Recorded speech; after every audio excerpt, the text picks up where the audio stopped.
एक बार फिर नमस्ते आप सबका। आज हम करीब 1 या 1.5 घंटे तक यहाँ पे चर्चा करेंगे। बीच बीच में अगर आपके इंटरनेट के कारण कुछ सुनाई न दे तो आप चिंता न करें। आज का सत्र हम रिकॉर्ड करके यूट्यूब पर भी डालने वाले हैं। आज का विषय है कारीगरी और शाश्वतता। खास करके गणेश उत्सव के लिए आप सभी जो गणेश मूर्तिकार हैं, जिनका इतना सुंदर काम हमें दिखाई दिया है। हमने पिछले 1-2 महीने में एक सर्वे किया था और करीब करीब 48 मूर्तिकारों से चर्चा हुई थी।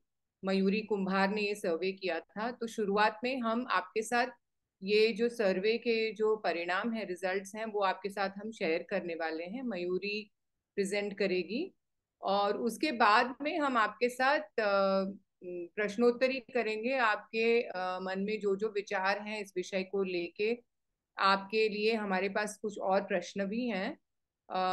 हा सगळा कार्यक्रम ऍक्च्युली मराठीमध्ये होणार आहे, पण मी मध्ये हिंदीमध्ये पण बोलणार आहे। तर मयुरी, आपण सुरुवात करू शकतो।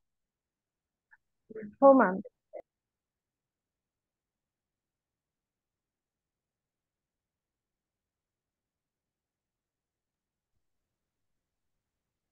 नमस्कार सगळ्यांना, माझं नाव मयुरी कुंभार आहे। जशी मनीषा मॅमनी ओळख करून दिलेलीच आहे।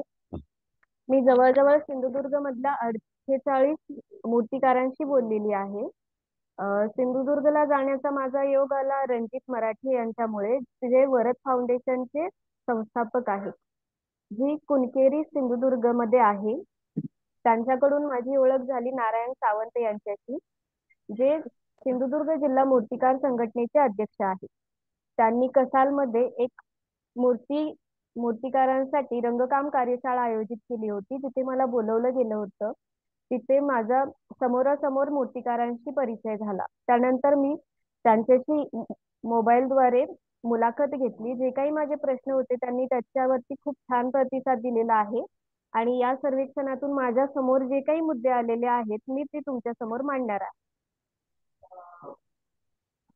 आमच्या या प्रेझेंटेशनचं नाव आम्ही कारागिरी आणि शाश्वतता ठेवलेलं आहे। यामध्ये प्रथमतः संत कबीरजींचा एक दोहा ठेवलेला आहे, तो म्हणजे माटी कहे कुम्हार से तू क्या रोंदे मोहे, एक दिन ऐसा आएगा मैं रोंदूंगी तो। म्हणजे असं, जर आपण मातीची जर संरक्षण केलं नाही तर एक दिवस माती आपल्याला त्याच्या पायाखाली तुडवू शकते। हॅलो, माझा आवाज येतोय का? थोड़ा सा क्लियर होना चाहिए और थोड़ा अपना फोन वो तुम बैनर की तरफ ले सकते हो। फोन का एंगल बदल, हाँ बस। और थोड़ा आप क्लियरली भी बात कर सकते हैं। हाँ हाँ। ओके, आवाज आ रही है मेरी? हाँ बिल्कुल आ रही। ओके। हा संत कबीरजींचा दोहा आहे, त्यांनी लिहून ठेवलेला आहे। त्यानंतर आहे सिंधुदुर्ग जिल्ह्याचा परिचय। सिंधुदुर्ग जिल्ह्याच्या पश्चिम किनारपट्टीवर समुद्र आहे, तसेच हा डोंगराळ भाग असल्यामुळे कोकण कोकण किनारपट्टी म्हणूनही ओळखला जातो, जिथे वेगवेगळे जैवविविधता आपल्याला आढळून येतात। मग त्या वेगवेगळ्या जैवविविधतेप्रमाणे तिथली माती ही वेगवेगळ्या पद्धतीची आहे। जी मुंबईच्या दक्षिणेस हा सिंधुदुर्ग जिल्हा आहे। त्यानंतर त्यामध्ये जी वेगवेगळ्या प्रकारची माती दिलेली आहे ती पुढे आहे। एक मिनिट। सिंधुदुर्ग जिल्ह्याची जैवविविधतेमध्ये अनेक, तिथे जी काही वन्य प्राणी आहेत किंवा जलचर प्राणी आहेत त्यांच्यासाठी अभयारण्य संरक्षित करून ठेवलेली आहेत। त्याचप्रमाणे सिंधुदुर्ग जिल्ह्यात सगळ्यात महत्त्वाचा आणि मोठा जो काही सण असतो तो आहे गणेशोत्सव। या गणेशोत्सवाची सुरुवात साधारण 1649 साली झाली होती। त्यानंतर लोकमान्य टिळकांनी इथे पुण्यामध्ये जेव्हा सुरुवात झाली, त्याच्या आधीपासून कोकणात म्हणजे पूर्व पारंपरिक पद्धतीने असा चालत आलेला हा उत्सव आहे, जो तिथे खूप मोठ्या प्रमाणात साजरा केला जातो। Ma'am, next slide. सिंधुदुर्ग जिल्ह्यामध्ये वेगवेगळ्या प्रकारची माती आढळते। त्यामध्ये डोंगराळ भागामध्ये चुनखडक काळी माती, समुद्र किनाऱ्यावर रेतीची माती आणि गावठी भागात गावठी माती किंवा चिकणमाती आढळते। त्यापैकी मूर्त्या बनवण्यासाठी फक्त गावठी माती, शाडू माती आणि गोळवण हे तेथील एक गाव आहे, जिथे जेथील माती मूर्तिकार मूर्ती बनवण्यासाठी वापरतात. चिकण माती ही चिकट असते. गावठी माती म्हणजे शेतातील माती, जी मूर्तिकार स्वतःच्या शेतातून घेऊन त्यापासून मूर्त्या बनवतात. आणि शाडू मातीचा वापरही तेथे केला जातो, जी डीलरद्वारे किंवा दलालांकडून विकत घेतली जाते.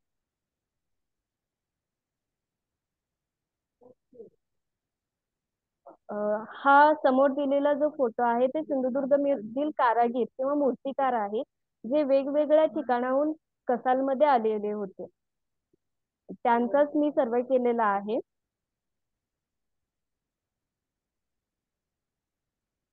पुढे दिलेल्या यादीमध्ये मुलाखत घेतलेल्या कारागिरांची नावे आणि त्यांचा ऍड्रेस म्हणजे नेमके ते कोणत्या गावचे आहेत सिंधुदुर्ग जिल्ह्यातील हे तिथं दिलेलं आहे.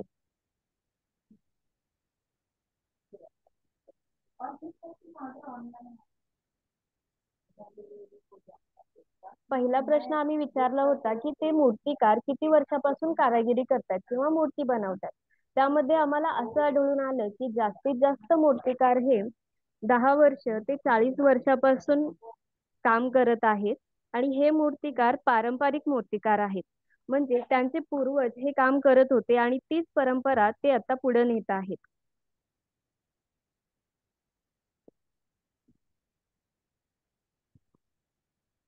काही जणांच्या मते त्यांची आधीची पिढी सुद्धा या व्यवसायात होती, त्यामुळे ते हा वारसा पुढे नेत आहे. हा तुमचा मुख्य व्यवसाय आहे का, हा आम्ही त्यांना दुसरा प्रश्न विचारला होता. तर त्यामध्ये काही जणांचे उत्तर म्हणजे 48 पैकी 8 मूर्तिकार हा त्यांचा पूर्ण वर्षभर व्यवसाय करतात गणेश मूर्ती बनवण्याचा. तर बाकीचे जे आहेत ते हा व्यवसाय करत नाही किंवा फक्त हंगामी व्यवसाय म्हणून याकडे पाहिलं जातं. त्यानंतर दुसरा प्रश्न आहे, या व्यवसायानंतर दुसरा इतर कोणते व्यवसाय करतात. त्यामध्ये त्यांचे शेती, सुतारकाम, नोकरी किंवा इतर जे काही हाताने कामं केली जातात असे व्यवसाय ते करतात. Mayuri, you'll have to hold the microphone to your mouth. हाँ, नहीं तो सुनाई नहीं दे रहा है. हाँ. Okay ma'am.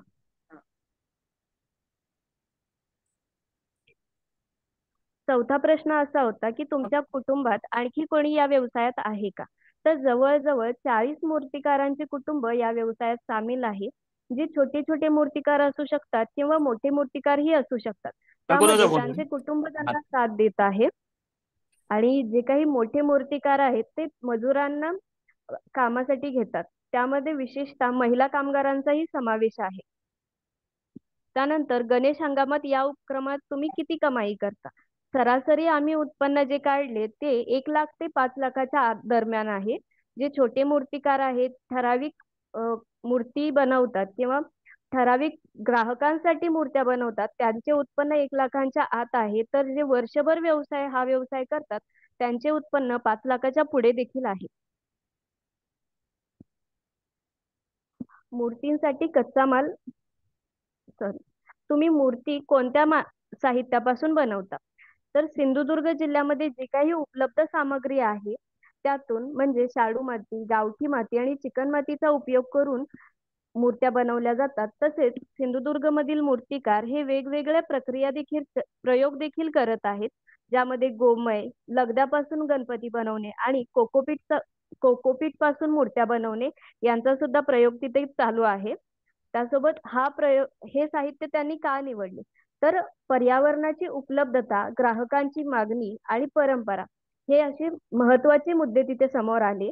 त्यामध्ये परंपरेनुसार जे मातीचे मूर्त्या बनवत आलेल्या आहेत त्यांना असं वाटतं की आपण फक्त मातीच्याच मूर्त्या बनवल्या गेल्या पाहिजे आणि तेथील ग्राहक ही फक्त मातीच्याच मूर्तींची मागणी करतात. त्यामुळे त्यांनी हे साहित्य निवडले आहे.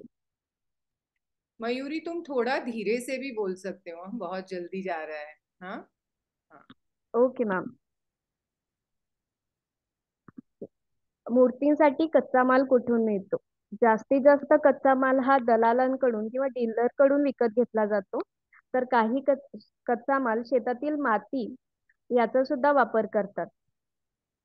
ही सामग्री पर्यावरणासाठी चांगली आहे का असं आम्ही त्यांना विचारलं असता त्यांचं असं मत होतं की ही पर्यावरणाच्या दृष्टीने चांगली आहे, काहींचं असं मतही होतं की आम्हाला याबाबत माहित नाही.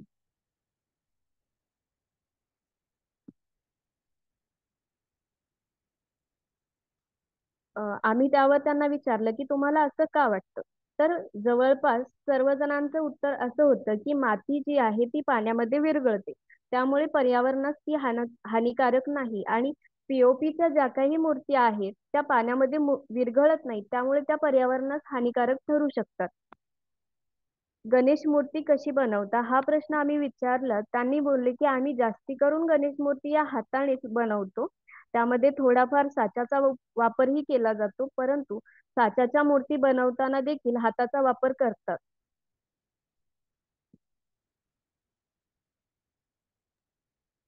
यहाँ पे हम 1 मिनट के लिए रुकेंगे मयूरी, बिकॉज हमारे साथ रंजीत मराठे जी भी हैं कॉल पर।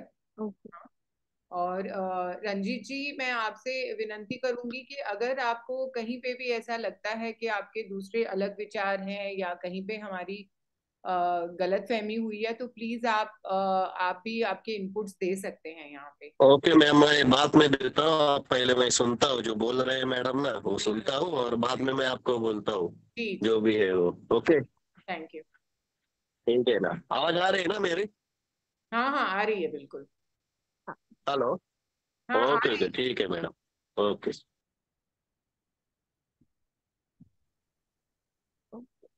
कंटिन्यू कर दीजिए मैडम। है। हो. त्यानंतरचा आम्ही प्रश्न विचारला होता की पीओपी बंदीबद्दल तुम्हाला माहिती आहे का. तर जवळजवळ सर्वच मूर्तिकारांचे असं म्हणणं आहे की त्यांना पीओपी बंदीबद्दल माहिती आहे. तर काही जणांना पूर्ण माहिती नसल्यामुळे त्यांनी बोलणं त्यावरती टाळलेलं आहे. त्यानंतर त्यांना काय माहिती आहे, तर काही जणांचं असं मत होतं की पीओपीच्या मूर्ती बनवणे आणि विकणे यावरती बंदी आहे. तर काहींचं मत असं होतं की पीओपीची मूर्ती विसर्जन करण्यावर बंदी आहे. यामध्ये थोडासा त्यांना भ्रम निर्माण आहे की नेमकी बंदी कशावरती आहे. आम्ही त्यांना विचारलं होतं की जर ही बंदी आहे तर तुम्ही त्याच्या बाजूने आहात का. तर जवळजवळ सर्वच जे काही मूर्तिकार आहेत ते पीओपी बंदीच्या बाजूनेच आहेत. आणि जर नसतील तर का, हाही प्रश्न विचारला होता आम्ही. तर त्यामध्ये दोनच मूर्तिकार असे होते ज्यांनी पीओपीला विरोध दर्शवला आहे बंदीसाठी. त्यामध्ये त्यांना मातीपासून मूर्ती बनवण्याची कला अवगत नसल्यामुळे त्यांनी हा विरोध दर्शवला आहे.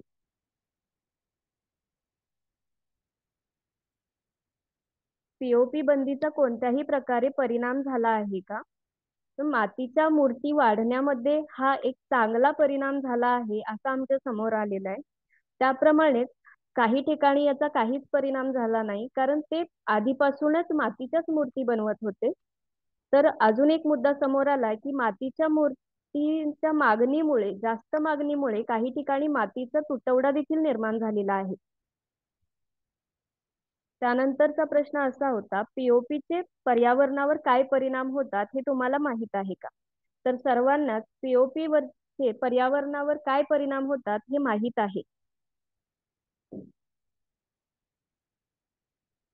विस्ताराने सांगू शकाल का.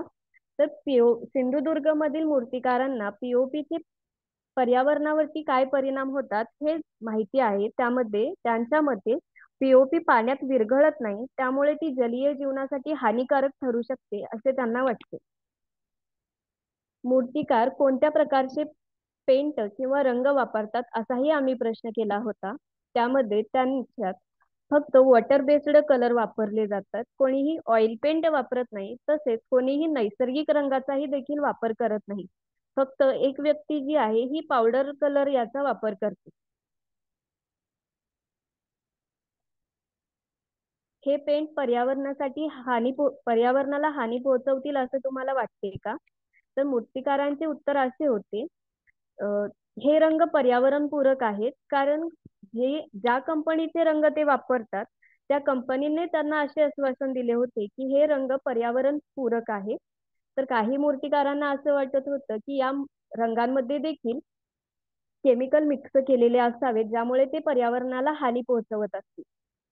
आणि जर पोहोचवत नसतील तर का, असाही प्रश्न आम्ही उलटून विचारल्यानंतर ते असे बोलतात, जर जे रंग ते वापरतात ते पाण्यात विरघळतात, त्यामुळे ते पर्यावरण पूरक आहेत असं त्यांना वाटतं.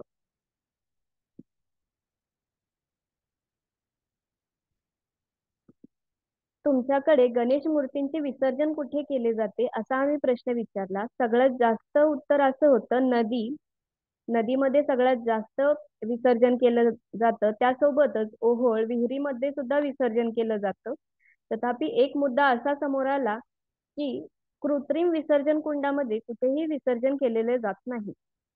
विसर्जनानंतर मूर्तींचे काय होते हा प्रश्न आम्ही विचारला असता सर्वांना विसर्जनानंतर मूर्तींचे काय होते हे माहीत होते.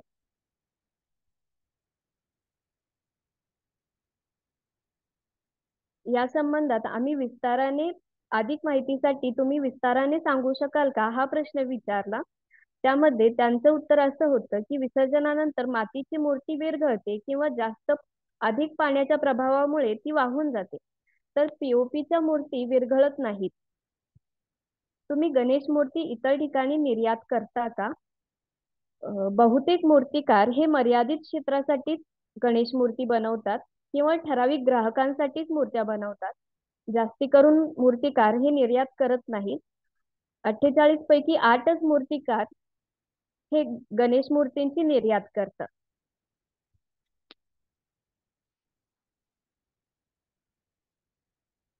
तुम्ही संघ किंवा संघटनेचा भाग आहात का? तर सगळ्यात जास्त मूर्तिकार हे संघटनेचे भाग आहेत. ते वेगवेगळ्या संघटनेचे भाग असू शकतात. संघ किंवा संघटनेने कोणत्याही प्रकारे बंदीवर प्रतिक्रिया केली आहे का असा प्रश्न आम्ही विचारला.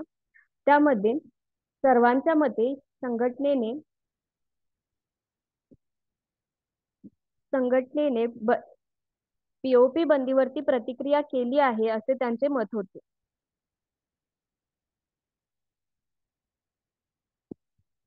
संघटनेने पीओपी बंदीसाठी कोणती पावले उचलली आहेत असा आम्ही प्रश्न विचारला.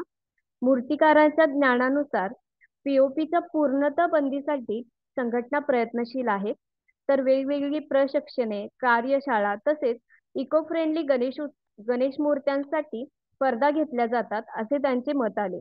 त्यामध्ये सर्वात महत्वाचा मुद्दा हा की संघटना या पीओपी बंदीसाठी प्रयत्न करत आहे. त्यानंतर सरकारकडून कोणत्या प्रकारची मदत मूर्तिकारांना हवी आहे असा प्रश्न आम्ही केला होता.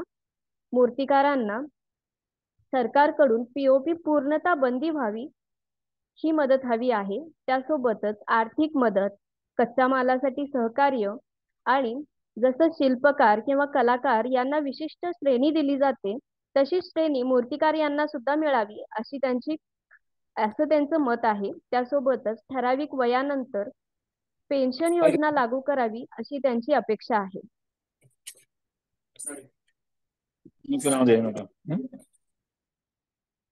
मूर्त्यांची तपासणी करण्यासाठी सरकारने तुम्हाला कधी भेट दिली आहे का हा प्रश्न आम्ही विचारला असता तर बहुतेक मूर्तिकारांचे असे मत होते की आजपर्यंत आम्हाला भेट देण्यासाठी इथे कोणीही आलेलं नाही सरकारकडून. फक्त 2च व्यक्तींनी असं बोललं की त्यांच्याकडे एकदा सरकारने भेट दिली होती, पण तीही मूर्तींच्या तपासणीच्या हेतूने दिलीच नव्हती. ती वेगळ्या कारणासाठी होती, त्यामुळे सरकारने कोणालाही भेट दिलेली नाही. पुढच्या पिढ्यांनी हे काम चालू ठेवावं अशी तुमची अपेक्षा आहे का हा प्रश्न आम्ही विचारला होता. त्यातील बहुतेक व्यक्तींनी अशी उत्तरं दिलीत की सध्या आमची पुढची पिढी या व्यवसायात कार्यरत आहे किंवा ज्यांची नाहीये त्यांनी हा व्यवसाय पुढे चालू ठेवावा असं त्यांचं मत होतं. विसर्जनानंतर ती माती तुमच्याकडे परत आणली तर तुम्ही त्याचा पुनर्वापर कराल का हा प्रश्न आम्ही विचारला असता जवळजवळ 98% लोक यासाठी तयार आहेत. ते मातीचा पुनर्वापर करण्यासाठी तयार आहेत व त्यापासून मूर्त्या बनवण्यासाठीही तयार आहेत. तुम्हाला आमच्याकडून आणखी कोणती मदत हवी आहे? बाजारपेठेसाठी त्यांना मदत हवी होती. त्यासोबतच मशिनरी जशी की माती मिक्स करण्यासाठीची लागणारी मशीन, साच्यांचे काही रेट कमी व्हावेत, त्यासोबतच कच्च्या मालासाठी मदत हवी आहे. आणि सर्वांच्या मते म्हणजे सर्वांचे एकमत या गोष्टीसाठी होतं की आम्हाला पूर्णतः पीओपी बंदीसाठी मदत हवी आहे.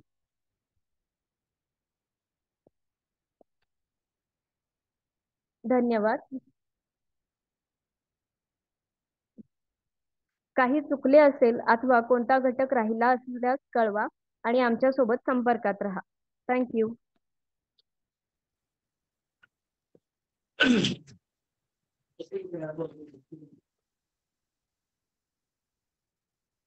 Hello hello. हा सर.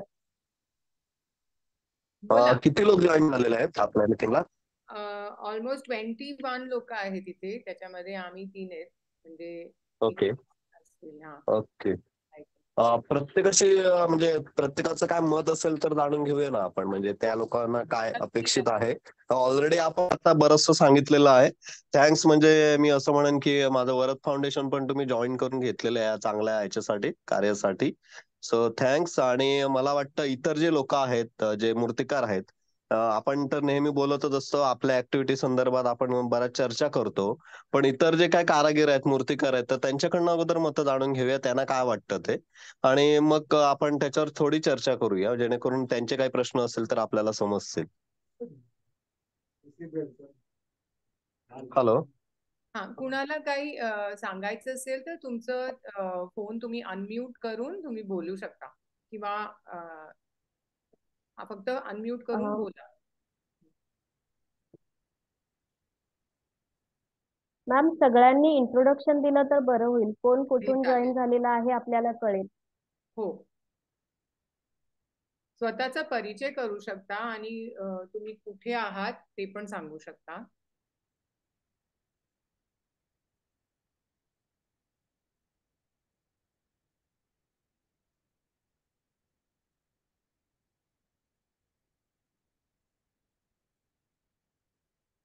आय थिंक आता सगळे म्यूट वरती आहे, सगळ्यांना आपण अनम्यूट करू हो. शकतो.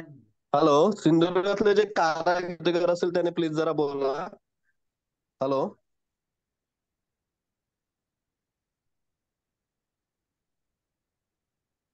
इथे आम्हाला जे जे नावं दिसत आहेत ते मी सांगते. कैलाश रोटाले. हॅलो, मी कैलाश रोकडे, हा हा, बोला. कुंभार मातीकला सुधार समिती, अमरावती. अमरावती मध्ये आहात का? सचिव. नमस्कार.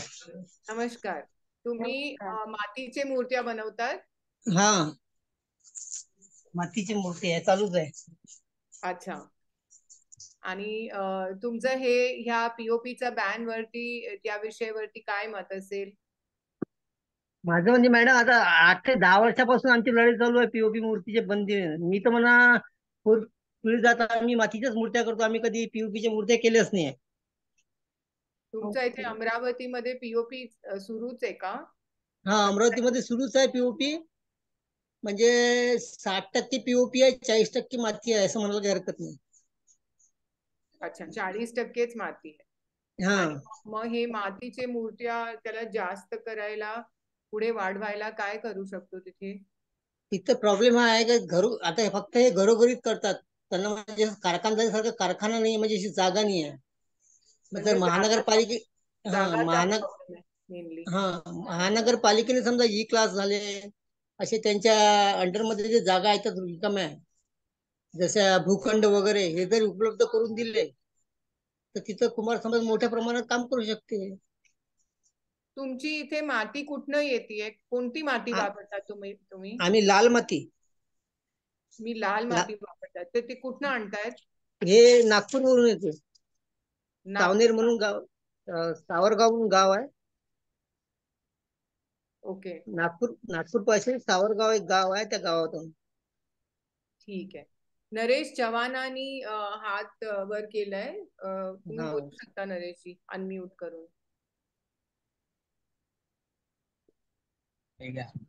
मला बोलायला सांगितलं. हॅलो. हा, बोला नरेश. हा, काय म्हणता मॅडम? नमस्कार. हॅलो. तुम्ही कुठनं बोलताय? मी कल्याणवरनं बोलतोय, बिर्ला कॉलेज. कल्याण वरना. अच्छा, तुम्ही मातीचे मूर्तिकार आहात का?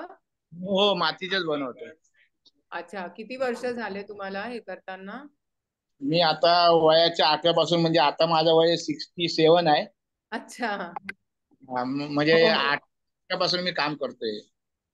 अच्छा, तुमचं मत काय आहे ह्या पीओपीचा बॅन वरती? तिथे कल्याणमध्ये पीओपीला बॅन आहे का?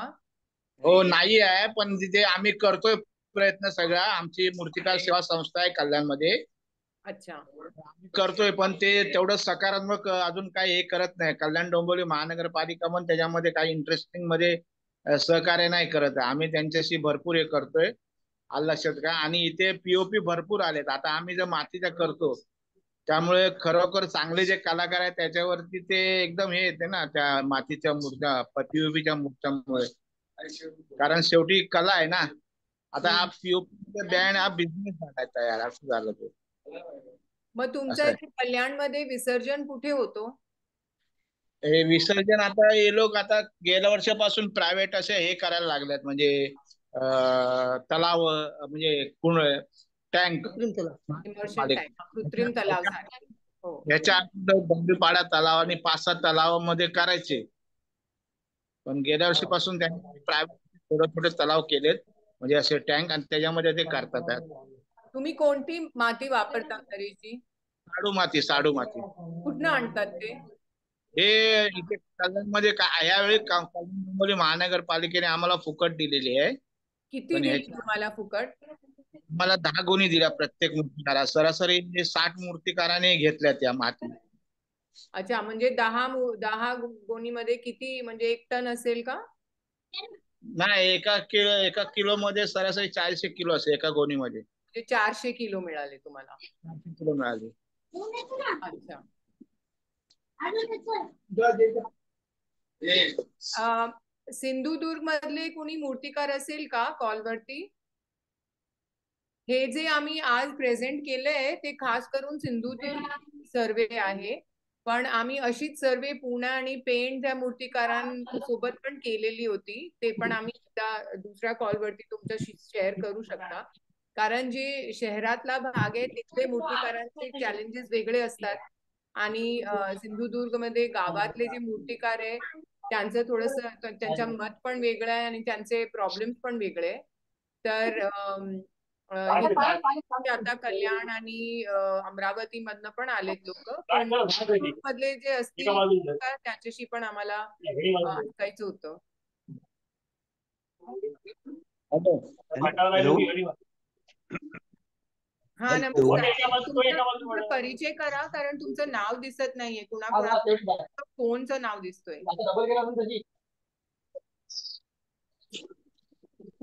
हे कोण बोलतायत? मी बोलू हॅलो. शकतो. हा, हॅलो, बोला बोला, ऐकू येतंय आम्हाला.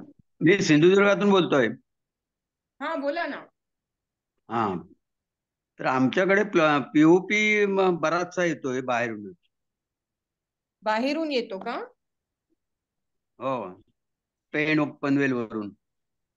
पीओपी येते की आमच्याकडे प्रत्यक्ष पीओपी काम होत नाही.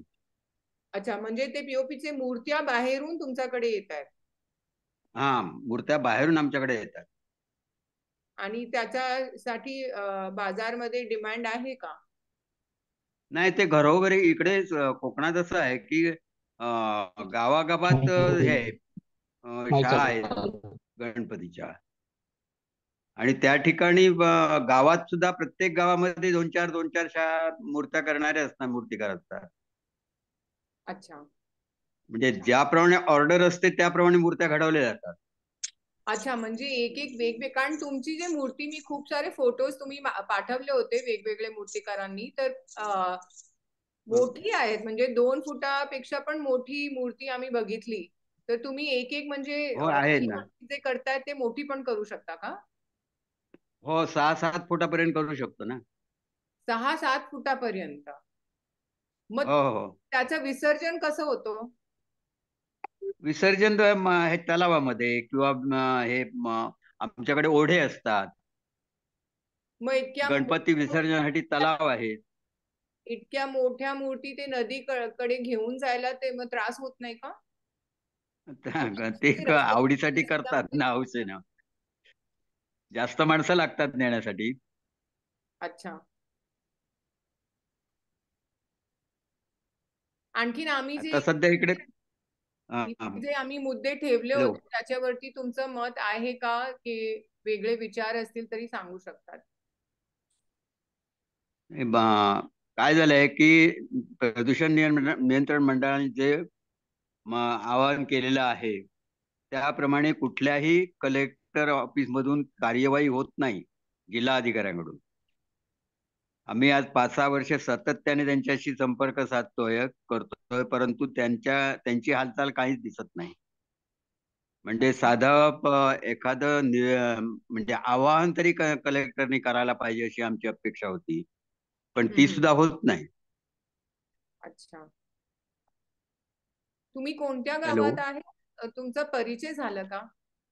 कोणत्या हा, गावात? मी सावंत गणेश मूर्तिकार संघाचा अध्यक्ष, अच्छा, सिंधुदुर्ग जिल्हा गणेश मूर्तिकार संघ त्याचा अध्यक्ष बोलतोय, सावंत. नारायण सावंतजी का? हा, होय होय अच्छा होय अच्छा, होय. नमस्कार. हा, अच्छा, तर ते तुमच्या मूर्तिकार संघटनेत किती मूर्तिकार असतील साधारण? साधारण आता आमच्याकडे नोंद झालेले पीओपी वाले नाहीत, परंतु आमच्याकडे नोंद झालेली साधारणपणे 800 ते 900 मूर्तिकार आहेत. अच्छा, आणि हे सगळे मोस्टली पारंपरिक? काही लोकांचा संपर्कही नाही, पण माझ्या कल्पनेप्रमाणे 2000 पर्यंत मूर्तिकार होतील संबंध जिल्ह्यामध्ये. अच्छा, तर ह्याची यादी तुमच्याकडे असेल का? कारण सेंट्रल पोल्युशन कंट्रोल बोर्डनी एक पण हे सांगितलं होतं की दर क्षेत्रात मूर्तिकारांची यादी असली पाहिजे, म्हणजे त्यांचं रजिस्ट्रेशन असलं पाहिजे. तर ते जर सरकार करत नाही तर मूर्तिकार संघटना पण करू शकते ना? तर आमच्याकडे यादी आहे, परंतु गाववार अशी यादी आहे, सगळ्यांचे नंबर नाहीत, फोन नंबर मिळतील. त्यांना आमचे गावात प्रत्येक गावामध्ये. हॅलो. हा, सगळ्यांकडे मोबाईल असतं का? बोला जरा परत.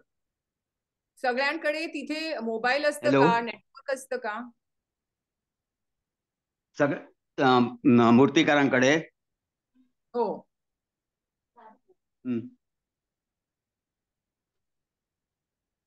मोबाईल असतील ना, व्हॉट्सअप नंबर आहेत सगळ्यांचे.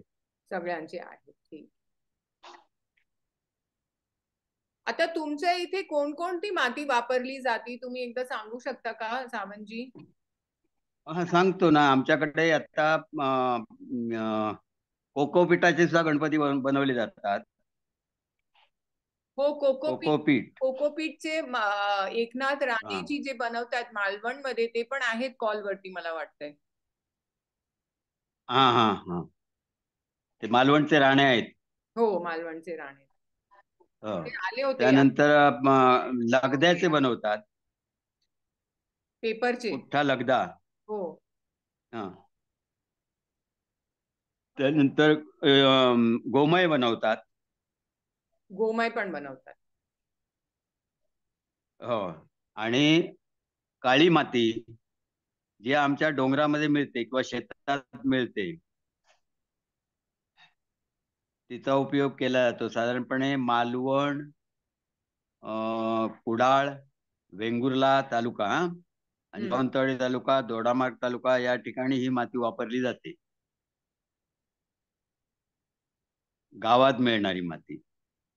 आणि मग एकदा एक प्रश्न असं होता की जर पीओपी खरोखर त्यांनी बॅन केलं तर त्याच्यानंतर माती आम्हाला कमी पडणार का? किंवा बाहेरून माती आणतोय ते आपण लोकल जी माती असते किंवा गोमयचं केलं तर ते आपल्याला लोकली पण मिळते ती माती ना, तर त्या प्रॉब्लेम काय होणार असतं, का?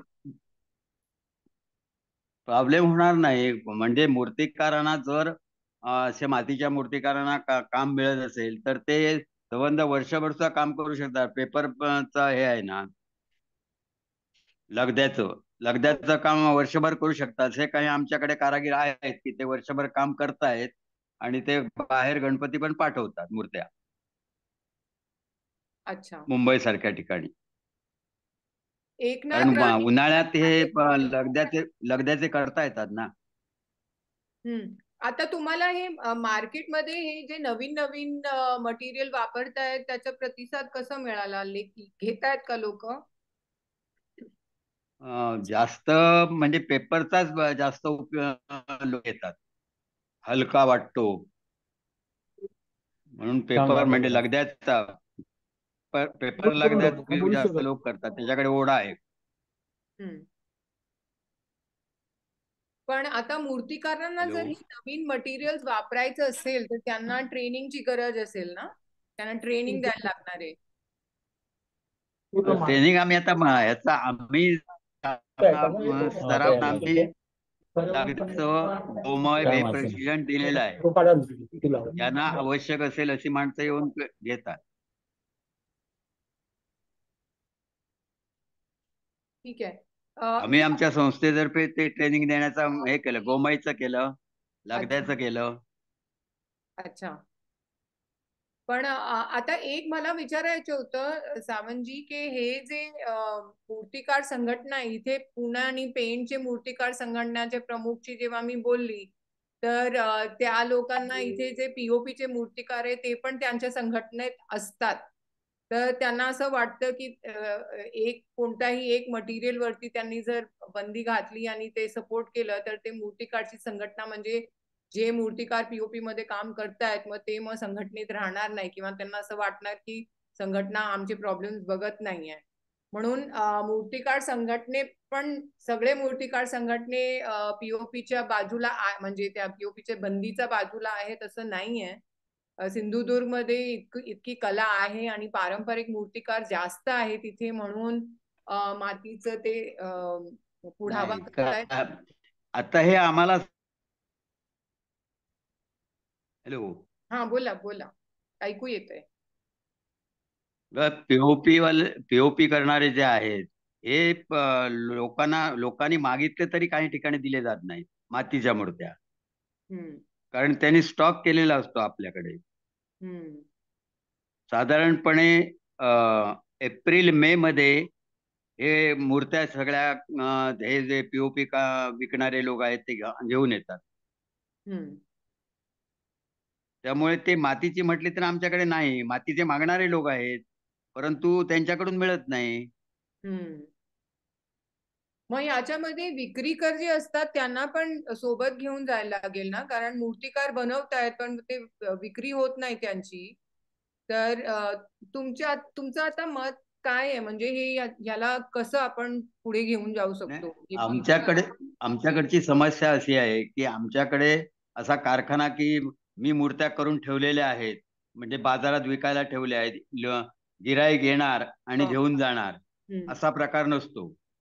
ज्या ज्या ठिकाणी गणपती प्रत्यक्ष केले जातात त्या ठिकाणी प्रत्येक जण ज्याला मूर्ती पाहिजे तो अगोदर सांगून जातो, महिना दीड महिना. म्हणजे साधारणपणे जून मध्ये तो सांगतो की मला अशा प्रकारची मूर्ती पाहिजे. मग तो सांगेल त्या प्रकारची मूर्ती तो मूर्तिकार तयार करतो. अशी या ठिकाणची कोकणातली आमची परिस्थिती आहे. बरं. आणि ते पीओपीची वेगवेगळी मॉडेल्स असतात की नाही ती ते आपल्याकडे ठेवतात आणि त्याच्यामध्ये एखादा माणूस गेल्यानंतर ही मॉडेल्स आहेत माझी, याच्यामध्ये काय हवं ते तुला घे. पण काही मूर्ती काय मातीचं मागणारा आहे तो आपलं मॉडेल देतो, अशा प्रकारची मूर्ती मला पाहिजे. सगळी प्रक्रिया वेगळीच आहे, पीओपीची वेगळी आहे आणि आपण इथे म्हणजे ऑर्डर वरती कस्टम डिझाईन करून मूर्ती ती वेगळी आहे. ती वेगळी आहे, बरोबर.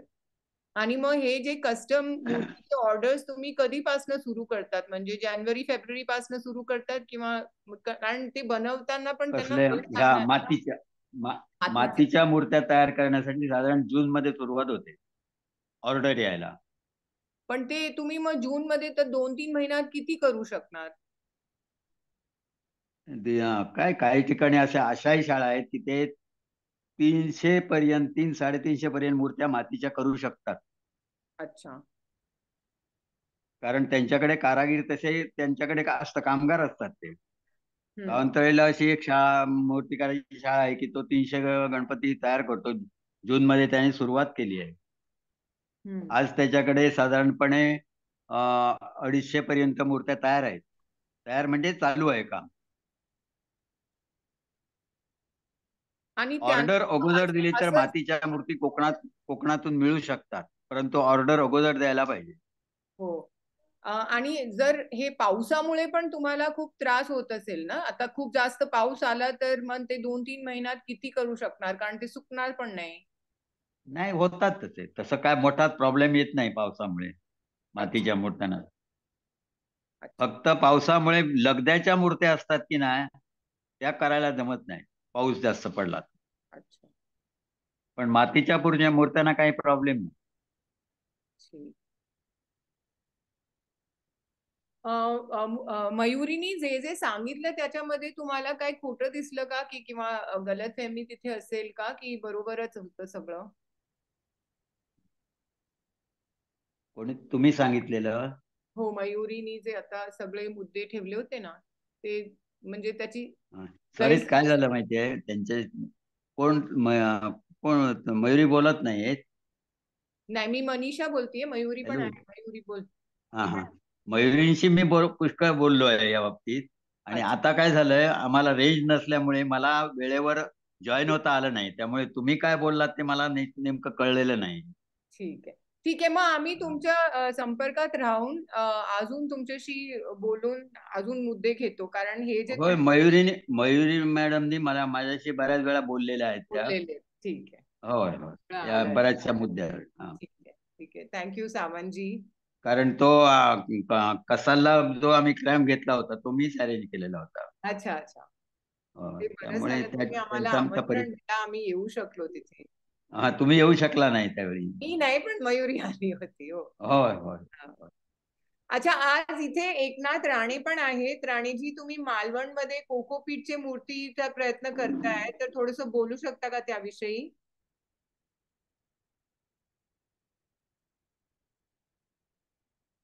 एकनाथ राणेजी, तुम्ही अनम्यूट करून बोलू शकता. आवाज येतोय? हो, येतोय. बोला बोला. मी आता ठाण्याच्या एक्झिबिशन मध्ये आहे. अच्छा. हा.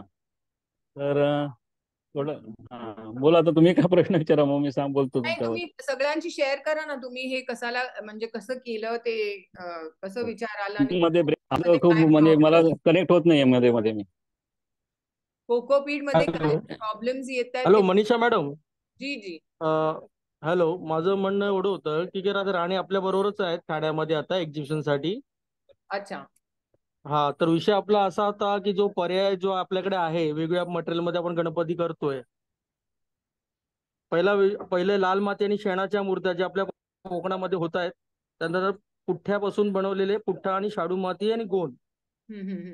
या मिश्रित पण आहेत. आपले जे माळगावकर सर आहेत, जे तो तुम्हाला माहिती असतील, आपले भागीरथीतून भगीरथ. ते लोकांना हो हो ट्रेनिंग हो बिनिंग हो हो, देतात. भेट आपले झाली बापू माझी. सावंत आहेत. हो हो, ते मंत्रालयामध्ये भेट झाली होती त्यांच्याशी. हो हो, मी पण होतो तिकडे, आपली भेट झालेली होती हो. एमपीसीबी ला. आपलं नाव? मंगेश पंडित बोलतोय ठाण्यावरनं. अच्छा अच्छा अच्छा, बोला मंगेश. मंगेश अनंत पंडित. ऍक्च्युली आपलं जे प्रदर्शन आपण भरवलेलं आहे की सगळ्यांनी मॅक्झिमम मूर्तिकारांनी या प्रदर्शनाला यावं आणि ठाण्यातल्या मुंबईतल्या लोकांनी पण या सहभाग घ्यावा. आणि ज्या मूर्त्यांचे ऑप्शन आहेत आपल्या शाडू माती आणि पीओपीच्या मूर्त्याच फक्त लोकांना माहिती आहेत, पण त्यामध्ये पण हलक्या मूर्त्या पर्यावरणपूरक लोकांना मिळाव्यात, हा आपला उद्देश आहे आणि आपण हे प्रदर्शन बनवलं.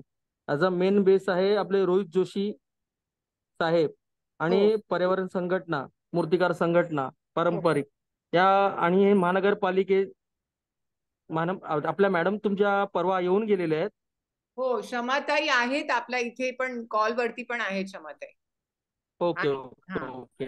नाही, विषय जो आता तो आपला चालला होता विषय मगाशी, की कुठल्या कुठल्या पर्यायामध्ये आपण ज्या मूर्त्या बनवतो आणि आपल्या कोकणामध्ये पण मूर्तिकार आहेत आणि मुंबईमध्ये पण मूर्तिकार आहेत, हे पर्यावरणपूरक मूर्ती घडवायला तयार आहेत. हम्म. आणि जे रजिस्ट्रेशनचा विषय झालेला आहे, हो जो महानगरपालिका आता आपण ठाण्यामध्ये राबवतोय, की त्यांना सांगतोय की मूर्तिकारांचं रजिस्ट्रेशन कंपल्सरी करायला लावा, हो जेणेकरून महानगरपालिकेला सुद्धा कळेल की मूर्तिकार कोण आहेत आणि कोण कोण विक्री करतात आणि किती प्रमाणावर आहे आणि क्वांटिटी किती आहे, ते पण आपल्याला ते महत्वाचं आहे ना. हो हो. आणि त्यांनी सरकारांनी व्हिजिट पण करावी, बघितलं हो, पाहिजे. व्हिजिट तर करावीच लागणार. काय मूर्त्या कुठल्या कुठल्या प्रकारामध्ये मूर्त्या बनवल्या जात आहेत, त्याची यादी महानगरपालिकेकडे असणं जरुरीचं आहे ना. हो, नक्की. आणि मॅडम पण त्या दिवशी आल्या होत्या मीटिंगला. त्यांचं म्हणणं काय होतं की शक्यतो कृत्रिम तलावातच व्हावा, म्हणजे रिसायकलिंगला जे आपल्याला जे तिकडे जमतंय, ज्या गोष्टी जमतायत त्या रिसायकलिंग सुद्धा आपण करू शकतो. हो, तर इथे मी सगळ्यांना एकदा पुनरावर्तनच्या विषयी पण आपण बोलू शकतो. मयुरी, तू बोलतेस हो, का? नक्कीच नक्कीच, बोला तुम्ही. बोलते मॅम मी. हो, बोला. सर्वांना आवाज आवाज येतोय? हो. पुनरावर्तन ही एक मोहीम आहे ज्यामध्ये गणेश मूर्तीच्या विसर्जनानंतर आपण ती माती परत गोळा करून मूर्तिकारांना परत देतो, जेणेकरून मातीचा होणारा ऱ्हास थांबला पाहिजे आणि त्या मातीचा पुनर्वापर झाला पाहिजे. आणि ही जी काही माती असते ती मूर्तिकारांना आम्ही फ्री ऑफ कॉस्ट म्हणजे फुकटमध्ये परत देतो, जेणेकरून त्यांना प्रोत्साहन मिळालं पाहिजे की आपण मातीपासून मूर्त्या अजून बनवल्या गेल्या पाहिजेत. तुमचं मूड केलेलं ना आपले चालू आहे वाटतं.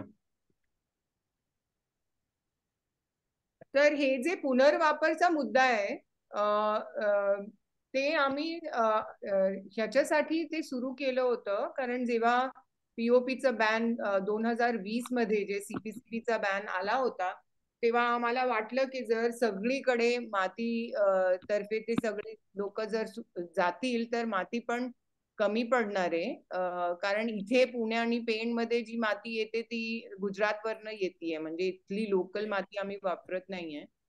आणि इथल्या मूर्तिकार सोबत जेव्हा आम्ही बोललो तर ते म्हणाले हो, आम्ही हे पुनर्वापर करू शकतो.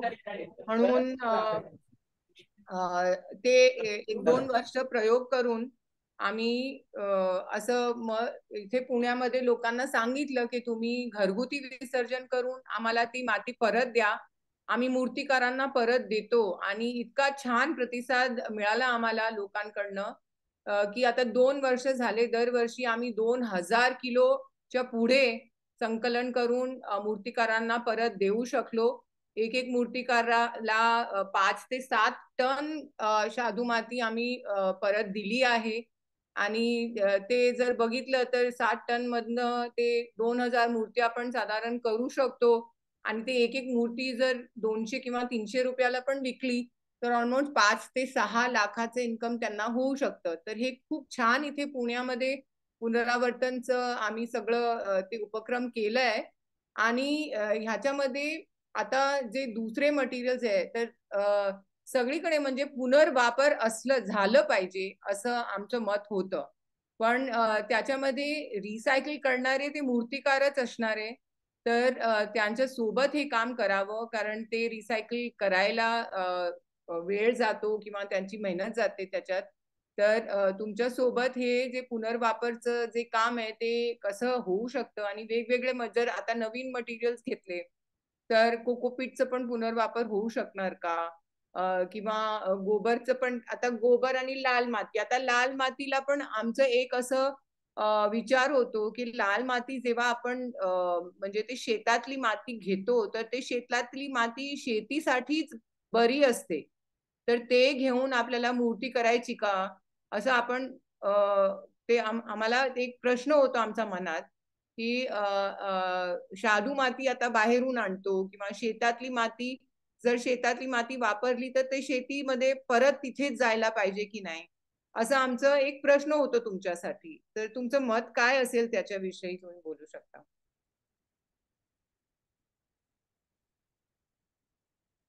सावन जी, रंजीत जी, आप भी इस प्रश्न पे अगर थोड़ा क्लैरिफाई कर सकेंगे जो दूसरे। मॅडम, मी बोलू? हाँ, बोला ना रंजीत जी. हा, ऑलरेडी बरेच क्वेश्चनरीज आहेत या विषयासंदर्भात. मुळात म्हणजे लाल माती किंवा जी वापरली जाते ही खरं म्हणजे एखाद्या खाणीतली माती वापरली जाते, ऑलरेडी ती शेतातली अशी नाही वापरली जात असं माझं मत आहे. ऑलरेडी जी गोमय गणपती बनवले जातात तर ते माती शेतातली नसेल, थोड्याफार प्रमाणात त्याचा यूज असेल त्या याच्यासाठी ट्रायलसाठी, पण मोस्टली जी माती आहे त्या खाणी असतात वेगवेगळ्या गावामध्ये, जे चिकट माती म्हणून पण त्याला म्हटलं जातं किंवा शेतातली माती पण म्हटलं जातं. आता प्रत्येक जण त्यांच्या याच्यानुसार ते वाक्यरचना केली जाते, त्यामुळे शेतीतली जास्त त्याचा वापर नाही असं मला वाटतं. दुसरी गोष्ट म्हणजे जे आता मुद्दे मांडले गेलेले आहेत शहरी भागात बऱ्याचशा गोष्टी ह्या वेगवेगळ्या पद्धतीने लोकांना माहिती होतात किंवा त्याचा पुरवठा होतो. मातीचा पण तसाच पुरवठा होतो. पण ग्रामीण भागात जो आहे ना, तो मातीचा पुरवठा, शाडूच्या मातीचा पुरवठा आता गव्हर्नमेंटने डिक्लेअर केलेला आहे की शाडूची माती याचा आम्ही पुरवठा करू, हे करू. पण ऑलरेडी तसा काय तो पुरवठा होत नाही. म्हणजे आम्ही आता इथे आमच्या गावात बघितलं तर 13-14 मूर्तिकार आहेत, पण कुठे असं मला दिसलं नाही की ती माती पुरवली गेलेली आहे, जेणेकरून पीओपी वर त्याचा कुठेतरी इफेक्ट होईल ह्या याने. तिसरी गोष्ट म्हणजे आता बऱ्याच ठिकाणी असं पण दिसतं की आमच्याच गावात एका मूर्तिकाराने काय केलं, म्हणजे त्याला तेवढी नॉलेज नसल्यामुळे पीओपीच्या मूर्त्यांना पण ना लाल माती दिली जाते, वर एक कलर दिला जातो, लाल मातीचा कलर एक बेस कोट दिला जातो. आणि काही मूर्तिकारांना असं सांगितलं की ह्या मातीच्याच मूर्त्या आहेत आणि जे पीओपी असतं हे थोडं डल असतं, म्हणजे थोडं सॉफ्ट केलं जातं आणि त्या मातीच्या मूर्त्या आहेत म्हणून त्या दिल्या जातात. आणि ठराविक कालावधीनंतर काय होतं, म्हणजे मी आमच्याकडे असंच गावात एकाकडे आलेल्या आहेत मूर्त्या, आणि ज्यावेळी मला हे समजलं त्यावेळी मी त्याला सांगितलं की त्याचं नॉलेज त्याच्यामध्ये कमी होतं. तर त्याला सांगितलं ऑलरेडी ह्या पीओपीच्याच मूर्त्या आहेत, तुम्हाला म्हटलं लाल मातीच्या आहेत, कारण त्याने कसं आपल्या सोयीसाठी म्हणून किंवा त्याला ते काम करणं मातीचं वेळ होत आहे ह्याने त्या मूर्त्या त्याने आणलेल्या होत्या. आणि थोड्या पीओपीच्या मूर्त्या ह्या आकर्षक असतात असं लोकांचं मत असतं बऱ्याच ठिकाणी, त्यामुळे त्या दिसायला मोठ्या दिसतात. मग त्या मूर्त्या दिल्या तर थोडं कस्टमर वाढतील, हा त्याचा उद्देश होता. परंतु आता काय झालं, ज्या ठिकाणासाठी त्याने द्यायला आणलेल्या मूर्त्या होत्या त्याचं नॉलेज कमी असल्यामुळे त्याला फसवलं गेलं आणि त्या मूर्त्या आता त्याच्यावर त्या लोड आलेल्या, म्हणजे फायनान्शियली तो त्याच्यात डुबलेला आहे त्या ह्याच्यात, त्याला माहिती नसल्यामुळे. मग मी ते प्रॉपर सगळं सांगितलं त्यांना आणि त्या संदर्भातली माहिती दिली. म्हणजे असंच बऱ्याच वेळा काही वेळा शहरी भागातनं फसवणूक पण होते, काही अशा माहिती नसल्यामुळे किंवा चुकीची माहिती दिली जाते पीओपी संदर्भात, आणि लोकांना मूर्तिकारांना फसवलं पण जातं. मोस्टली मला असं वाटतं की आपण आता जे काय कार्य करताय, आपली संस्था वेगवेगळ्या पद्धतीने काम करतोय, मला असं जाणवतंय की आपण जर हे जे मूर्तिकार गावापर्यंत आता आपण पोहोचतोय, म्हणजे ह्या माध्यमातून मूर्तिकारांच्या, तर गावातल्या मूर्तिकारांना अशा काही वर्कशॉप हे करणं, अदरवाईज त्यांना ज्या काही गव्हर्नमेंटच्या सोयी ज्या आहेत, ज्या शहरी भागात मिळतात, त्या ग्रामीण भागातल्या मूर्तिकारांना कशा पद्धतीने देता येईल त्याचा विचार आपल्याला करणं गरजेचं आहे. कारण शहरात पण बरेच मूर्तिकार आहेत जे आपल्या सिंधुदुर्ग कोकणातलेच असतील मोस्टली असं मला वाटतं, कारण मी मूर्तिकार संघटनेच्या एका मुंबईच्या कार्यक्रमाला गेलो तर मला असं निदर्शनास आलं की मुंबईला जे मूर्तिकार काम करणारे आहेत, मातीच्या मूर्ती बनवत आहेत, ते मोस्टली कोकणातलेच आहेत आपले. त्यामुळे त्यांच्या माध्यमातून किंवा आपल्या अशा संस्थांच्या माध्यमातून आपल्याला जर ग्रामीण भागातल्या तळागाळातल्या लोकांपर्यंत हे जर पोहोचवता आलं आणि त्यांना जर अशा सोयी दिल्या गेल्या, मागे मी मयुरी मॅडमशी बरंच डिस्कशन झालं या संदर्भात, आणि त्यांना जर आपण अशा पद्धतीच्या काही सोयी दिल्या तर ते अजून कम्फर्ट होतील मूर्तिकार. आणि मातीकडे कधी कधी काय होतं, त्यांना काही आर्थिक अडचणी असतात, त्याच्यामुळे मोस्टली असं होतं की आर्थिक अडचणी असल्यामुळे मग पीओपी हा पर्याय निवडला जातो, कारण तो स्वस्त मिळतो, दिसायला मोठ्या दिसतात मूर्त्या, आणि त्याचे पैसे पण चांगले मिळतात आणि कष्ट कमी असतात. सो हा विचार जो आहे तो आपल्याला कुठेतरी बदलण्याची गरज आहे. आणि तो आपल्या माध्यमातून किंवा आपल्या संघटना, आमची आता जी सिंधुदुर्ग संघटना, आता बापू सावंत आपल्याशी बोलत होते, आपल्या संघटनेचे अध्यक्ष, तर असे जे आहेत लोक, त्यांच्याशी आपण कनेक्ट होऊन अशा स्वरूपाचे काही मोठ्या याच्यात स्वरूपाचे कार्यक्रम जर आपण लोकांपर्यंत राबवले किंवा त्यांच्या संदर्भात ही जी माहिती जी आहे ती आपण पोहोचवतोय, परंतु लार्ज स्वरूपात जर त्याचं स्वरूप ठेवलं तर मला वाटतं हा जो काय आपण उद्देश आहे आपल्या संघटनेचा किंवा संस्थेचा, तो सफल होऊ शकतो. आणि गावातल्या लोकांपर्यंत, शहरात मला वाटतं मोस्टली मी बघतोय आता अमरावतीचं सांगितलं की त्यांना 10-10 गुणी मिळालेले आहेत. आता ते कशा पद्धतीने मिळालं, काय मिळालं हे मला माहिती नाही, पण ते मिळाले त्या लोकांना.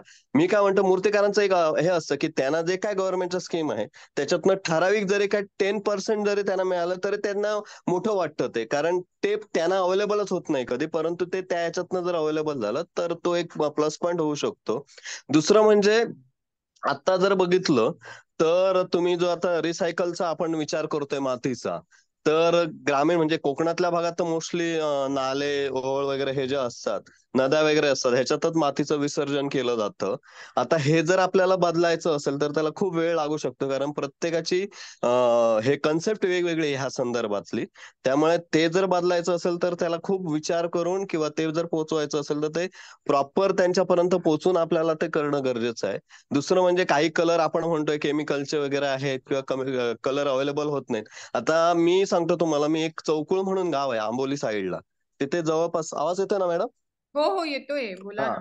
मी एक चौकुळ म्हणून गाव आहे, तर तिथे ना गणपती मी देतो. आता तिथे कसं असतं, पावसाचंच प्रमाण एवढं असतं ना, की मातीच्या पण मूर्त्या ठराविक पिरियड नंतर नरम पडतात.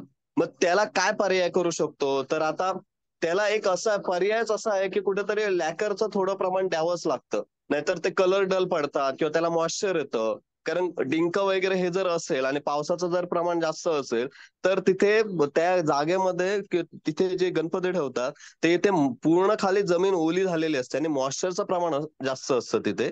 त्यामुळे काही वेळा असे डिसिजन घ्यावे लागतात त्या सिच्युएशन नुसार.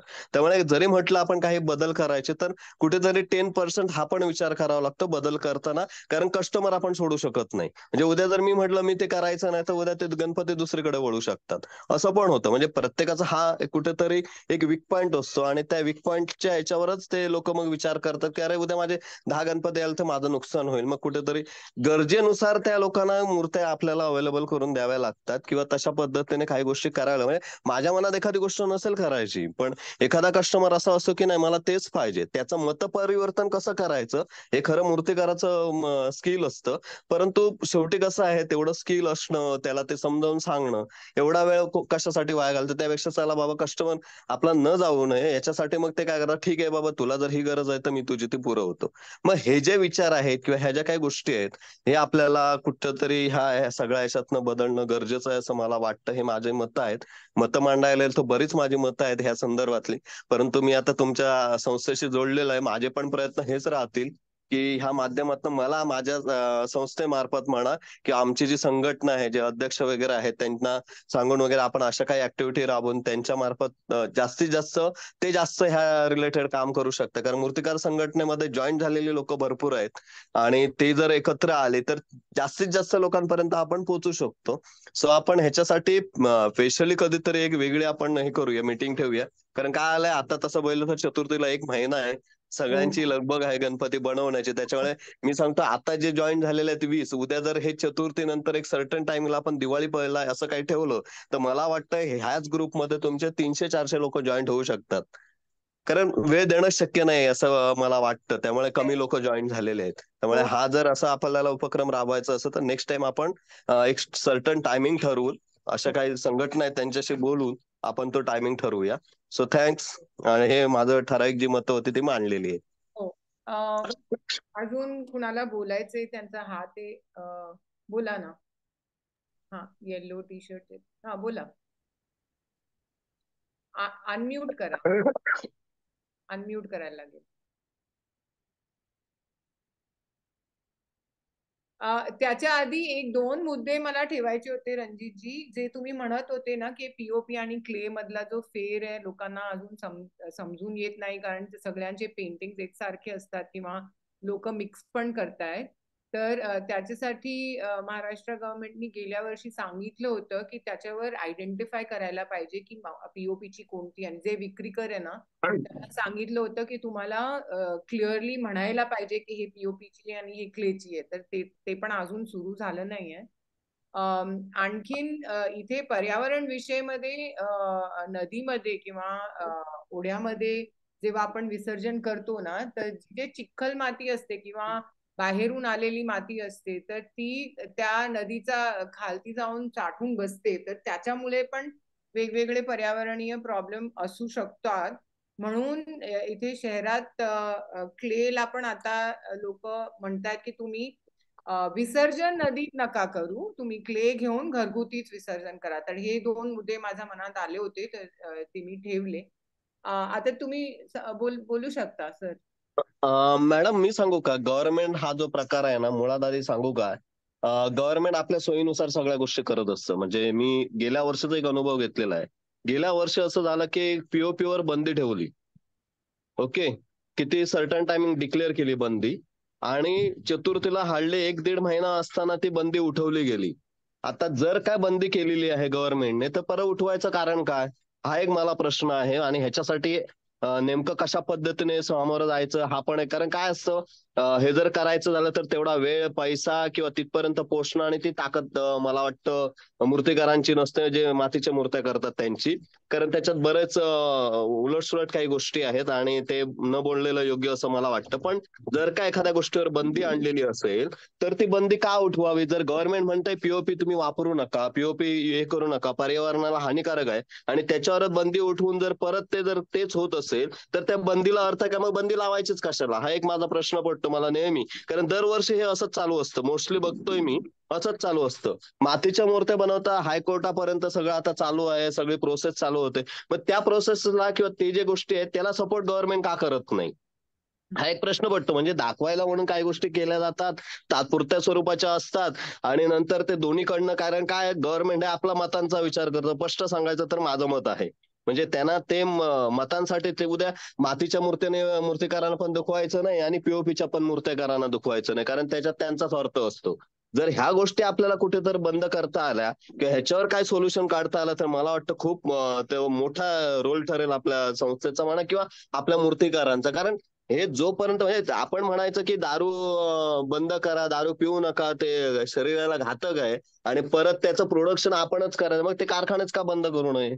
हा एक प्रश्न पडतो. म्हणजे सांगायला गोष्टी वेगळ्या असतात की गव्हर्नमेंट फक्त वाटतं की हा चला बाबा गव्हर्नमेंटने बंदी आणलेली आहे, आम्हाला वाटतं मूर्तिकारांना मातीच्या, चला बाबा आपल्याकडे आता ऑर्डर वाटते, हे करा. त्या लोकांनी प्रोडक्शन पण वाढवतंय. काही काही गेल्या वर्षी तर मी एकाने बघितलं की पीओपीच्या आपल्या याच्या पेपर मॅशेच्या मूर्त्या बनवल्या भरपूर, आणि नंतर असं झालं कारण काय त्यांना होप्स होते की यावर्षी जर काय पीओपी बंद झालेले आहे तर ह्या वर्षी आपल्याला बाबा ऑर्डर मोठी मिळेल आणि त्याच्यातनं आपल्याला चांगला पैसा पण मिळेल, कारण प्रत्येकाचा हाच उद्देश असतो. पण नंतर सर्टन टायमिंगला ती बंदीच उठवली आणि त्याचा मूर्त्या गेल्याच नाहीत. म्हणजे ऑर्डर जे देणारे होते त्याने पण त्यांना फसवलं, कारण त्यांना पीओपी अवेलेबल झालं. मग ह्या गोष्टींसाठी आपल्याला नेमकं काय करता येईल ह्याचा विचार खूप महत्वाचा आहे, असं माझं ठाम मत आहे. या बाबतीत काय करू शकतो? दुसरं म्हणजे तुम्ही जो मुद्दा मांडलाय की नदीमध्ये वगैरे ते मातीचं आपण जे विसर्जन करतो, आता प्रत्येक गोष्टीला एक सर्टन टायमिंग जावाच लागतो, कारण प्रत्येकाच्या ठिकाणी कन्सेप्ट वेगवेगळे आहेत, जसे विचार पण वेगळे आहेत. प्रत्येकाचं धार्मिक म्हणतात तसं गणपतीशी नातं आहे. त्यामुळे कधी कधी हा विचार येतो की बाबा हे जर केलं तर उद्या आपल्याला त्रास होऊ नये, किंवा उद्या काही काही लोकांचे असे समज असतात. म्हणजे मूर्तिकारांचं एक मत असेल की बाबा असं काहीतरी करून त्यांना लोकांना सांगावं, पण त्या लोकांनी पण एक्सेप्ट करायला पाहिजे. हे जे मूर्ती पूजन करतात त्याने एक्सेप्ट करणं गरजेचं आहे. त्यांच्यापर्यंत पण आपल्याला काही अशा गोष्टी सांगणं किंवा त्यापर्यंत पोहोचवणं. आता माझ्याकडे मूर्ती न्यायला येतात किंवा मला माझ्याकडे येतात, तर माझ्या लेवलला जेवढं काय शक्य होतं तेवढं मी त्या लोकांना सांगतो. काही गोष्टी मी सांगण्याचा प्रयत्न करतो. पण माझ्याकडे आता 100 मूर्त्या आहेत जवळपास, तर 100 मूर्तिकारांचे जे मूर्त्या घेऊन जातात तर प्रत्येकाचे जर तुम्ही हे ऐकले, कमेंट्स ऐकले, तर त्याच्यात बरंच व्हेरिएशन्स आहेत किंवा बरेच विचार आहेत, आणि प्रत्येकाची अटॅचमेंट ही जी गणपतीशी आहे ही धार्मिक असल्यामुळे त्याच्यात जास्त आपण काय बोलू शकत नाही किंवा बदल करू शकत नाही. त्यामुळे ह्या गोष्टींचा आम्हाला मूर्तिकारांना विचार करावा लागतो आणि त्यानुसार मग त्या गोष्टी सांगाव्या लागतात त्या मूर्तिकारांना. सो माझं ही 2 मतं आहेत, तुम्ही जे 2 क्वेश्चन विचारले त्या संदर्भात. थँक्यू रणजितजी. आपण अजून एक प्रश्न किंवा एक मत घेऊ आणि नंतर आपण इथे संपवू, कारण ऑलरेडी 1 तास झालेला आहे. बोला. शुअर. बोला सर. बोला ना, काय क्वेश्चन आहे मॅडम? क्षमा मॅडम नाही, ते ह्यांना बोलायचे पण आय थिंक ते अनम्यूट होत नाही त्यांचं. सॅमसंग एस झालं का आता? हा, बोला बोला बोला बोला. मी आपला परिचय हा करून देतो. मी दत्ताराम काणेकर. हा, नमस्कार. वेंगुर्ल्याचा जन्म आहे. मी लिम्का बुक ऑफ रेकॉर्ड्सला आहे गणपती या विषयासाठी. अच्छा अच्छा. मी टीचिंग मधून रिटायर्ड झालोय आणि आता मी या सगळ्या ह्याच्यासाठी जवळ 45 वर्ष धडपडतोय. There are many problems in different fields. आध्यात्मिक प्रॉब्लेम वेगळे, आर्टिस्ट आणि मूर्तिकारांचा प्रॉब्लेम वेगळा आहे, आणि जनहिताचा टीचरचा एक वेगळा प्रॉब्लेम आहे. पण हे सगळे विषय आता डिस्कस करून चालणार नाही. We have to start immediately after Ganpati immersion, असं मला वाटतं. I am based in Virar now, not in proper Mumbai but in Virar, Palghar जिल्ह्यामध्ये. But I would like to be in touch with you and let us work for a common goal, असं मला वाटतं. नक्की. आमचं मी सगळ्यांना एक सांगते की पुनरावर्तनसाठी आम्ही एक वेबसाईट बनवली आहे, punaravartan.org. ते मी शेअर करते. आणि तुमचे सगळ्यांचे जर आम्हाला फोन नंबर्स पण मिळतील तर आम्ही एक व्हॉट्सअप ग्रुप पण तयार केली आहे. सिंधुदुर्गचे मूर्तिकार ऑलरेडी त्या व्हॉट्सअप ग्रुपमध्ये आहे. बाकीचे पण आम्ही ऍड करू शकतो. आणि त्या पुनरावर्तनच्या वेबसाईट वरती आम्ही सगळ्यांचे नंबर्स आहेत. मयुरीचा नंबर पण आहे, माझं पण आहे. आणि आता इथे पुण्यात ह्यावेळी आम्ही ऑलमोस्ट करीब 50 टन पर्यंत आम्ही माती संकलनचं एक गोल असं ठेवलंय आमच्या पुढे. आणि ह्याच्यासाठी ऑलरेडी जसं एका कॉलेजमधनच 200 स्टुडंट्स ते व्हॉलंटिअर करणार आहेत असे.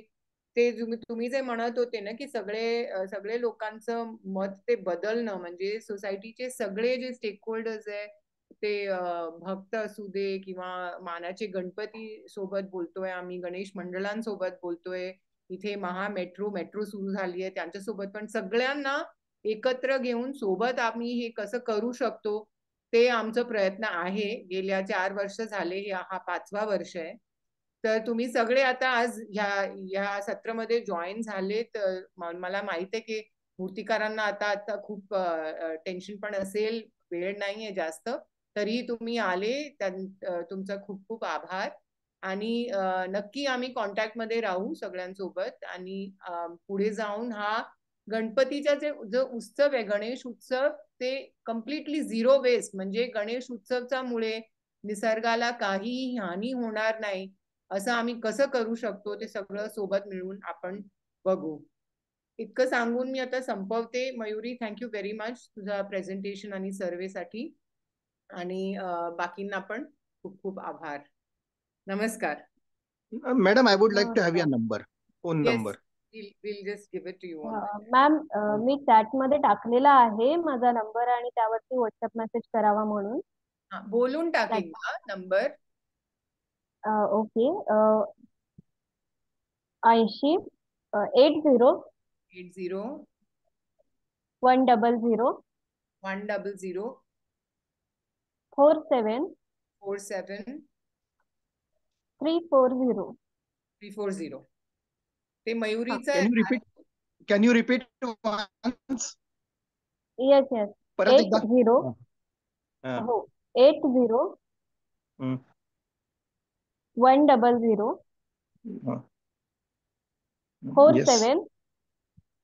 340. 340. ओके. बोलू आपण. Thank you madam. क्षमा, would you like to say anything?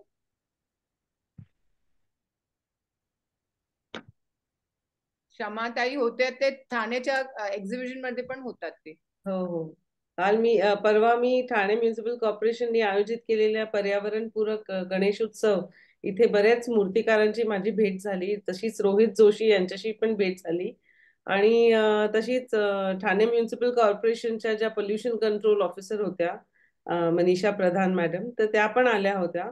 तर ती मीटिंग त्यासाठीच होती की ठाणेमध्ये जर का आपल्याला पुनरावर्तन करायचंय किंवा जे काही कृत्रिम तलावात गोळा होतीये माती किंवा मूर्ती, तर त्याचं सेग्रिगेशन कसं करायचं, किंवा जी माती ऍक्च्युली स्लज जी गोळा होईल इमर्शन नंतर, तर त्याचं आपल्याला कसं कलेक्शन करता येईल, सेपरेशन कसं करता येईल, मग ते त्याच्यासाठी स्टोरेजसाठी जागा मिळेल का, मग जवळपासचे मूर्तिकार वापरू शकतील का, त्याचे अजून काय प्रयोग करता येतील, कन्स्ट्रक्शनसाठी वापरता येईल का ती क्रश करून. त्यांच्या जे मुंब्रामध्ये काही एक क्रशिंग युनिट पण आहे जे कन्स्ट्रक्शन डेब्री आणि ह्याच्यासाठी असे बरेच सोल्युशन सर्चिंग साठी ती मीटिंग झाली होती. तो पहिला पाऊल ऍटलीस्ट पुढे टाकला गेलेला आहे त्या संदर्भात. So hopefully one year at a time, जसं सगळ्यांचं मत होतं की काही वर्ष लागतात हे सगळे चेंज व्हायला, तर आपण त्या ह्याच्या दिशेने वाटचाल चालू केली आहे, असं त्या मीटिंग मधनं झालं बोलणं. ठीक आहे, मग आता आपण इथे संपू. क्षमाताई, मयूरी, रंजीत जी, यहाँ पे अभी हम स्टॉप करते हैं और आप सबके संपर्क में रह के आगे क्या क्या कदम ले सकते हैं उसका प्लानिंग भी करेंगे. ओके मॅडम, ठीक आहे. Thank you very much. ओके, या बाय. बाय.